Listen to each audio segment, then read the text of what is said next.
What is the deal with casting directors? Hey everyone, I'm Matthew Cornwell with Get Taped here in Atlanta, Georgia, one of Atlanta's original audition taping services, which, yes, I co-own with my beautiful wife, Brooke. Never gets old. And now on to our topic. What's the deal with casting directors? Casting directors can be mysterious to actors. They are the gateway to work, so of course we love them. But if we don't understand what happens behind the scenes, then actors can make some unfortunate deductions about how casting feels about actors. And in some extreme cases, it can even feel like they're sometimes trying to sabotage us. So let's explore some common examples that can confuse actors on the role of a casting director. Oh, and most of these examples will be about self-taping as opposed to in-person auditions, because self-taping is when these feelings can be at their worst. Deadlines. Picture this. It's the Friday before a 3-day holiday weekend. You're going to the beach or you're hiking in the mountains or spend time with family, and then at 4 p.m. on Friday, you get an email saying that you have a self-tape due by Tuesday at 8 a.m. And you're thinking, well, I guess casting hates me and doesn't want me to have a life. Or let's say you get a random email on a Thursday at noon and the audition is due by end of day. What? How can I be expected to work under these conditions? It can feel like casting is actively trying to make your life hard. But stop, take a breath, and realize they report to someone. They are not the ultimate decision makers. They are not in control of shoot dates or script revisions. And they certainly can't predict when an actor will get sick, injured, or have a schedule conflict that causes them to be recast in a very short amount of time. Casting is merely reacting to the information they've been given. And trust me, they're trying to give you as much time as possible. After all, their job is on the line if they don't find good actors. So of course they want you to do your best work. Just trust that they got you the audition as fast as they could and that they're trying to give you as much time before the deadline as possible. Lots of auditions, no bookings. This one is paradoxical, and yet we see it happen all the time at Get Taped. You get a dozen or more auditions for the same office, or maybe even the same show, and yet you still haven't booked for them. Actors will come in to Get Taped all the time and say, "Ugh, this is my 12th audition for whatever TV show. Why don't they just book me already? This is the same basic character that I've read the last 4 times. Can't they just use a previous audition to book me on this show already?" I'm guilty of this too. But think about it. Over 1,000 actors are submitted for every role in a television show. And of those 1,000 plus actors, less than 5% are going to actually get auditions. So if you're getting consistent auditions for either the same office or the same show, that's a win. They consider you to be in the top 5% of actors who are a good fit for this role. You're beating out 95% of actors just when you get the audition. I know that doesn't help you book the job, but it should reinforce to you that casting is on your side. And be careful when you finally do book that show after 30 auditions that your reaction isn't, "Finally, what took so long?" Remember to be grateful. Redirects.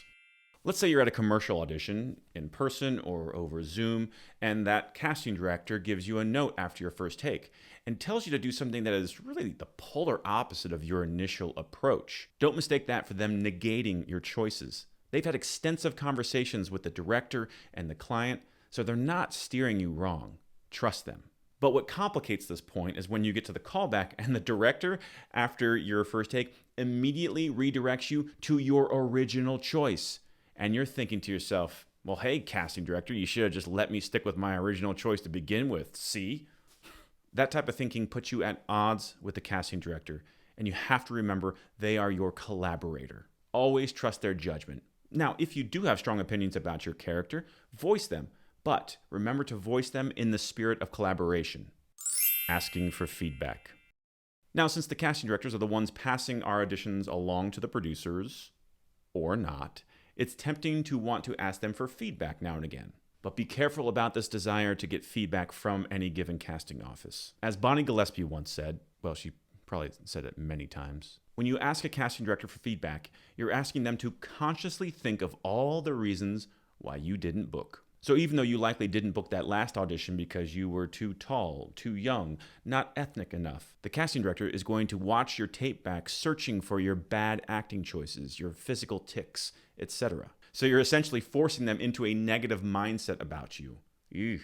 And they may hone in on things that no one would ever pick up on except when you force them again into this negative mindset to nitpick and split hairs and look for those reasons that you didn't book. So asking for feedback from a casting director can actually backfire on you. Here's a solution. If most of your recent auditions have been self-tapes as opposed to in person, then you have a collection of your work that you can show to your trusted acting teacher or coach. I don't fit the breakdown. What do you do when you receive an audition notice that clearly doesn't fit you? I mean, clearly they did not scrutinize the headshots if they're submitting me for 50s woman, right? That's actually based on a true story. I once had an audition that the breakdown said 50s woman. Again, there were over 1,000 actors submitted for that role. Your agent submitted your headshot, knowing what the breakdown said. The casting director approved you, knowing what the breakdown said. You think maybe they know something you don't? Maybe producers have already decided to change the breakdown, or they have to widen the net because they didn't like what they saw in the first round of auditions. Or maybe you're the wild card. No matter what the reason, you shouldn't count yourself out before you've even done the audition. And casting directors will tell you that the information that is contained in the breakdown can change so rapidly that they don't have time to update it and re-disseminate that information back out to the agents and therefore back out to you. Now, that doesn't mean that you should categorically ignore breakdowns, but it does mean that you shouldn't jump to conclusions when you see the breakdown and think, I was wrongly submitted. It's probably not the case. And if you're still highly suspicious, you can always check with your representation. Conclusion. Hopefully this sheds some light on how you might be currently thinking of casting directors as your adversaries, as opposed to what they really are, your advocates. And if you ever get a chance to be a reader at a professional casting session, or you get to cast your own project, it will almost immediately change your mindset. Once you see actors from their side of the table, it's like when Neo learned Kung Fu. Whoa, I know Kung Fu. It's my bad Keanu Reeves impersonation. You'll suddenly see how casting directors are rooting for you and see the joy that comes when they finally get to say yes to an actor, especially if that's an actor that they haven't had a chance to book yet. This is a very broad topic, and I certainly didn't cover all the nuances here. If you want to continue the conversation, leave us a comment below, or you can always email us. That's it for now. Thanks for watching, and we'll see you on set.